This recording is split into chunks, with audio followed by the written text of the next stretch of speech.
Oh, hey. What's up?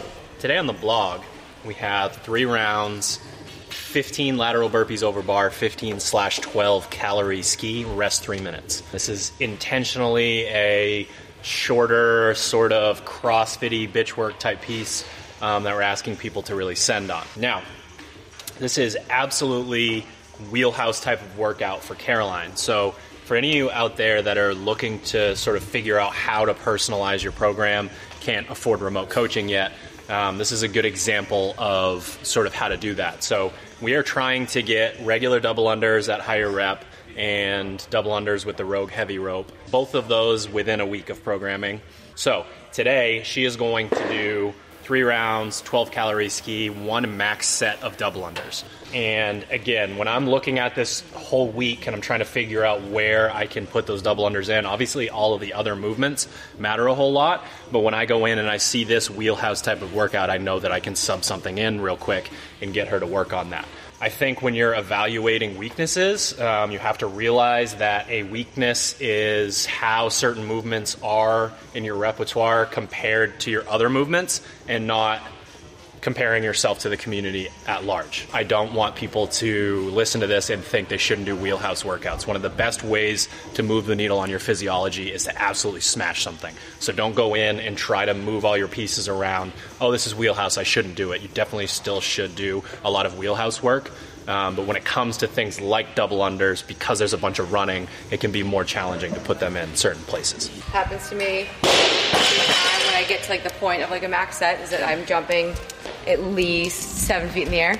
So it's similar to when you do a workout, let's say that's got like shoulder to overhead, and then you go to do muscle ups and your body tells you you need to pull more and you need to grip more even though you're fried.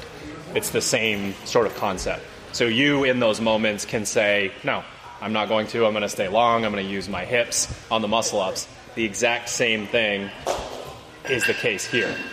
You have to tell yourself, like, okay, brain, thanks for the suggestion, but I'm good. I've never seen you do so many single unders in a row. Count as a VR, yeah. You joining Carol today? Yeah, it's been like a theme the last, I don't know, 6 days or so. She does a double under workout. I joined because I'm also someone who would like to be better at this movement. I think I have 15 calories, and then I hopefully can get north of 15 double unders. What are you training for, though? You're training for what, tip videos? Yeah, I gotta be ready for those tip videos. Tip video ready. If you guys only knew the outtakes of Sherb with a jump rope in the tip videos. Long arms, hands out in front. There you go. 4. Yeah. The thing is this, Sherb. I know different cues work for different people, but if I'm tired, I'm like, can I like dangle my arms and whip the floor? How you feeling? Good. 1 hard week of fitness, and now we're back to deload because we're on week 4 for semifinals. Do you have a goal for this? Not trip. I want to make sure that I pick it up and like am ready to do a set. But I typically will start breathing heavy and then hold it and count to like 3 or 10 or 27 and then start. If she picks a number and she's like, I have to work really hard to get there, that's not necessarily a max set. I don't want her to count at all. I want her to try to turn her brain off and just do double unders until she physically cannot do double unders anymore. That is better than like 62, 63, 64. Like that sort of mindset of grinding through things takes you into like barbell territory instead of I just want to hold an 8-minute mile for as long as possible. That's closer to the mentality that you want to have with something like this than like, can I get this amount of reps? That's why it's max set instead of just choosing a large number. And like, that's the volume I'm looking for. Do you get pacing instructions on how to start each round? Send it. Actually send it and then see what happens? Yeah. I think I just ate a sandwich like 8 minutes ago. Oh, serious excuse.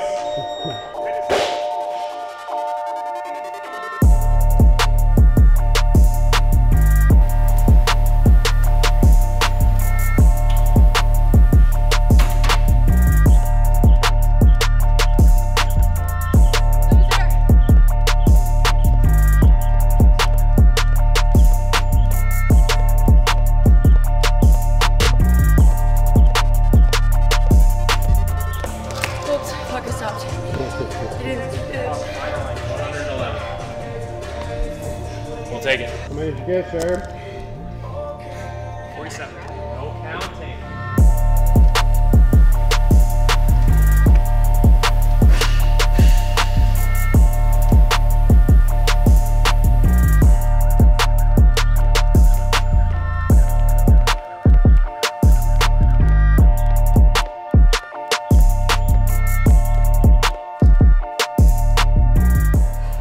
Lowered your jump a lot. That's the rewiring that you need. When your body tells you jump to the ceiling, you say no thank you.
I like it. I think simultaneously trying to reframe how you're thinking about a movement, but also running interference with the skier at the exact same time is sort of a good way to do it, so that if you open with double unders or they're with something that's a little bit more friendly to your double unders, you know, whatever other movement, that's when things get a lot easier for you. And then the other thing is that's a really good session, and she's 9 weeks out of competition. So we're working on these twice a week, finding places to put them. That's when you can slide a movement from, like, usually think about it from the perspective of love this movement, indifferent, don't really like it so much.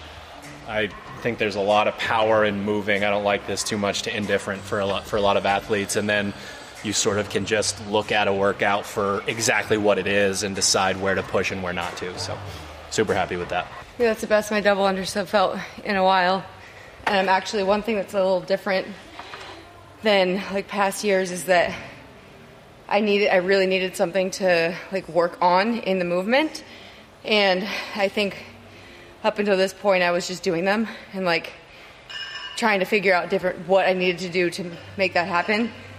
And now I have like very concrete things technique-wise that I can think about, which is helpful. So usually in a workout where I feel the arm fatigue, I would just move my hands down on the handle and go like out, which isn't great. So I was able to keep my hands higher the whole time, and I didn't try to change that. So it's helpful. I'm really happy with those. Can you tell me what semifinal you're going to? Atlas Games. All right. Week 4, so we're going back to Montreal. I feel good. I know that we'll get antsy watching other people, but I think it'll make training really easy because we'll be very motivated. And you know, like when you watch people compete and you get that itch to get back in the gym and all that, like I think that will help us like have some really good training during those first 3 weeks. It's like watching Mike Ducks before your hockey game every week. Right. Yeah. We're excited. Should be good.